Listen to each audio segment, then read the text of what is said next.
শেখ হাসিনার 15 বছরের শৈশব শাসনের প্রায় 7.5 বছর আমি কারাগারে, 6 বার আমাকে গ্রেফতার করা হয়েছে, 67 দিন আমাকে রিমান্ডে নেওয়া হয়েছে। কিন্তু আমরা যখন জাতীয় ঐক্যের প্রশ্ন তুলি তখন একটা দল আর একটা দলের ব্যাপারে বক্তব্যের ক্ষেত্রে আমরা সাবধান থাকি না। এমন কোনো বক্তব্য, এমন কোনো বিবৃতি যা ফ্যাসিবাদ বিরোধী আন্দোলনে জাতীয় ঐক্যের ইস্পাত কঠিন ঐক্য তৈরি করেছিল, সেই ঐক্যের মধ্যে বিভেদ সৃষ্টি করতে পারে এমন কোনো বক্তব্য ফ্যাসিবাদ বিরোধী আন্দোলন অন্তত আমরা যারা ছিলাম তাদের কাছ থেকে আশাটা হচ্ছে আরেকটা জাতীয় ঐক্য বিনষ্টকারী আরেকটি কার্যক্রম। আমি প্রিয় সুধীবৃন্দের কাছে বলতে চাই, আজকে আরেকটি, যদিও এই ঐক্য সংলাপের সাথে অনেকে প্রাসঙ্গিক মনে করবেন না, তবে আমি মনে করি ঐক্য সংলাপ বা নির্বাচনের অত্যন্ত অনিবার্য অনুষঙ্গ। সেটা হচ্ছে এই জুলাই অভ্যুত্থানে যে 2000 ছাত্র জনতা জীবন দিয়েছে আর প্রায় 30,000-এর মতো আহত হয়েছে। অন্তর্বর্তীকালীন সরকারের পক্ষ থেকে ঘোষণা দেওয়া হয়েছে, বিভিন্ন সময় এক একজন উপদেষ্টা এক একভাবে বলেছেন, চিফ অ্যাডভাইজারও বলেছেন, তাদের সকলের চিকিৎসার দায়িত্ব আমি গ্রহণ করলাম, সরকার দেখবে। নিহতদের পরিবারে বিশাল সহানুভূতির কথা বলা হয়েছে।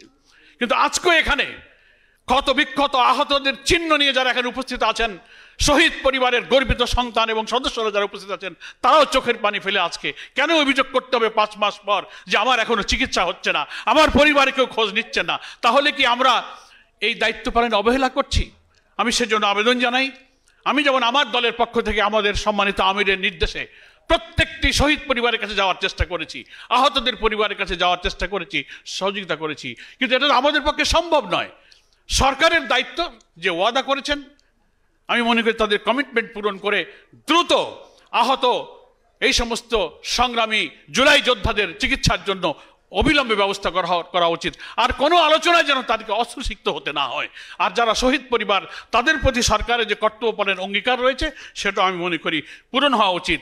আর এর সাথে আরেকটি অনিবার্য, যারা এই হত্যাকাণ্ড ঘটালো, যারা এই নিষ্ঠুর অমানবিক মানবতার অবিরাম রক্তক্ষরণ হয়েছে যে হত্যাকাণ্ড দেখে, নিহতদের লাশ জ্বালিয়ে পুড়িয়ে ছাই করেছে, হেলিকপ্টার চালিয়ে যারা দেশের মানুষকে হত্যা করেছে, সেই মানবতা বিরোধী অপরাধীদের বিচারের জন্য যে ট্রাইব্যুনাল গঠন হয়েছে, অবিলম্বে সেই বিচার কার্য সম্পন্ন করা দরকার এবং সেটা আসন্ন নির্বাচনের পূর্বেই বিচারের একটা পর্যায়ে যেন এই জাতি দেখতে পারে। তাহলেই শহীদদের রক্তদান আত্মদানের প্রতি আমরা শ্রদ্ধা জানাতে পারবো।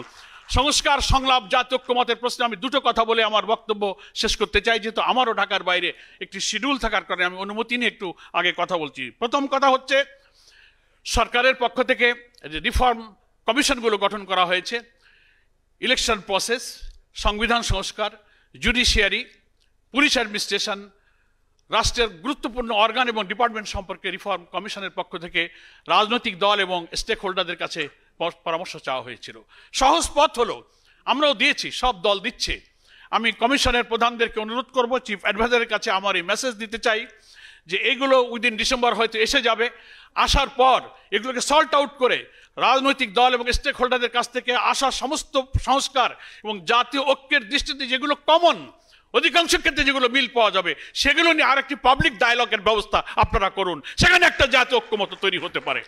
আর এই সংবিধান, আমাদের নির্বাচন ব্যবস্থা, নির্বাচন হলে সরকারের ভারসাম্য, রাষ্ট্রপতি প্রেসিডেন্টের মধ্যে ক্ষমতার ভারসাম্য রক্ষা, নানান ব্যাপারে আমরা আমাদের সব বক্তব্য কিন্তু ওই কমিশনের সুপারিশের মধ্যে বলেছি। দীর্ঘ আলোচনার বিষয়, এখানে একটা বক্তৃতায় এসব জাতীয় ঐক্য গড়ে উঠবে না। তবে যারা দিয়েছেন সেগুলো সল্ট আউট করে আমি মনে করি কমিশনের প্রধানরা অবিলম্বেই এইসব স্টেক হোল্ডার এবং পলিটিক্যাল পার্টির সঙ্গে আরেকটা ডায়ালগের আয়োজন করা দরকার তার সারবস্তুগুলো নিয়ে। তাহলে আমরা হয়তো একটা জাতীয় ঐক্যের দিকে যাব। আর সংস্কার বিশাল ব্যাপার, রাষ্ট্রের সমস্ত অর্গান পলিটিসাইজ হয়েছে এবং করাপ্ট হয়েছে। এটা একটা অন্তর্বর্তীকালীন সরকারের পক্ষে সবকিছু সংস্কার করা সম্ভব নয়, ইট উইল টেক টাইম। কিন্তু একটা সুষ্ঠু নির্বাচনের জন্য যে সংস্কারগুলো মিনিমাম প্রয়োজন সেগুলো সম্পন্ন করতে সুযোগ দিতে হবে। তারপরে একটা অবাধ, নিরপেক্ষ, ক্রেডিবল, ফ্রি এবং ফেয়ার একটা ইলেকশন সম্ভব। সেই নির্বাচন যুক্তিসঙ্গত সময়ের জন্য যতটুকু লাগে আমরা জামাত ইসলামী সেই সময় দিতে অন্তর্বর্তীকালীন সরকারের জন্য প্রস্তুত আছি। আমাদেরকে সেই চেষ্টা করতে হবে। পরিশেষে আমি বলতে চাই যে এই জাতীয় ঐক্য গড়ে তোলার জন্য দুইটি গ্রুপের গুরুত্বপূর্ণ দায়িত্ব, একটা হচ্ছে মিডিয়া আর একটা হচ্ছে রাজনৈতিক দল। আমাদের সংযত থাকতে হবে। ফ্যাসিবাদ বিরোধী আন্দোলনে আমরা যারা কোরবানি করেছি, ত্যাগ করেছি, আমরা যেন এমন কোনো বক্তব্য বিবৃতি না, আমার দলীয় বক্তব্য আমি বলবো, কিন্তু ফ্যাসিবাদ বিরোধী সংগ্রামকে বিতর্কিত করে দলের মধ্যে বিভেদ তৈরি হয়, আমরা যেন সে ব্যাপারে আরো গার্ডেড ল্যাঙ্গুয়েজে কথা বলি।